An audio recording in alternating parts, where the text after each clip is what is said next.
और इस वक्त की बड़ी खबर तालिबान से जुड़ी हुई सामने आ रही है। तालिबान ने आम माफी देने का ऐलान किया है, यानी जिन लोगों ने भी उनके खिलाफ अब तक लड़ाई लड़ी है या पिछली सरकार में शामिल रहे हैं या किसी भी तरह से तालिबान के विरोधी रहे हैं, उनमें से किसी के खिलाफ बदले की कोई कार्रवाई नहीं की जाएगी।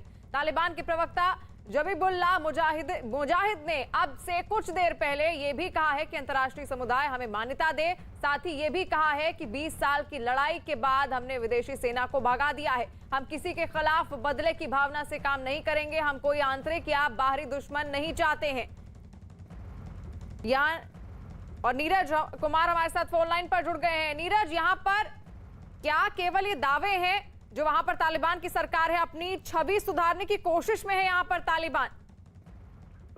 शिवानी, देखिए, ये नया तालिबान है। मुझे लगता है जिस तरह से उन्होंने प्रेस वार्ता की और जो बातें कही, अब बिल्कुल तालिबान पुराने तालिबान की विचारधारा से हट के है। ये विकास की बात कर रहे हैं, अर्थव्यवस्था की बात कर रहे हैं, अंतर्राष्ट्रीय समुदाय से मान्यता देने की बात कर रहे हैं। इसके अलावा उन लोगों को जो सुरक्षा, एम्बेसी के दूतावास में सुरक्षा की बात करे या किसी को भी बदले की भावना से काम करने की बात नहीं करे, तो एक नया तालिबान अपने को बताने की कोशिश करे। लेकिन देखना होगा कि क्या जो बातें आज वो मीडिया के सामने रख रहे हैं इस वक्त काबुल में, क्या 6 महीने बाद ये सारी बातें सच्चाई के तौर पे जमीन पे होंगी?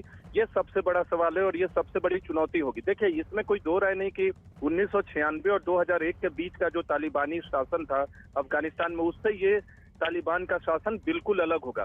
लेकिन एक और बात महत्वपूर्ण है कि आप घरेलू मोर्चे पे क्या मानवाधिकारों का उल्लंघन नहीं करेंगे, क्या महिलाओं को प्रताड़ित नहीं करेंगे, क्या बच्चों को शील्ड के तौर पे इस्तेमाल नहीं करेंगे।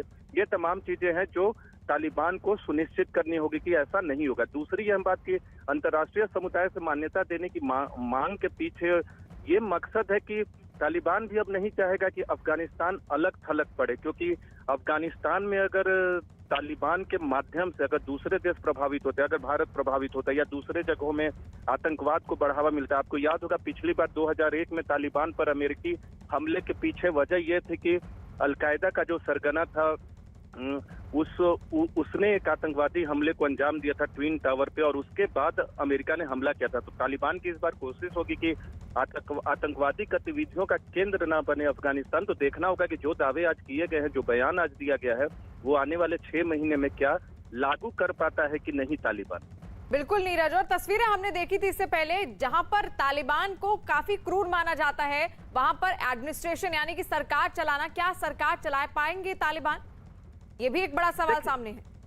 देखिए, इस्लामिक राज्य की बात करते हैं, शरिया कानून लागू करने की ये लोग बात करते हैं, और शरिया कानून अगर ये लागू कड़ाई से करते हैं तो आपको उसमें मानवाधिकार का उल्लंघन बिल्कुल दिखेगा। महिलाएं खुले तौर पे रह पाएंगी, ये बहुत मुश्किल होगा। हालांकि टोलो न्यूज, जो कि वहाँ का एक 24x7 न्यूज है, आज टोलो न्यूज ने महिलाओं के माध्यम से अपने न्यूज बुलेटिन को पढ़ा है। एक संदेश देने की कोशिश थी टोलो न्यूज की तरफ से। क्या तालिबान इस पे कोई एक्शन लेता है कि नहीं, ये तमाम चीजें अभी देखनी होंगी कि महिलाओं की सुरक्षा किस आधार पर होती है, बच्चों को कैसे ये देखते हैं।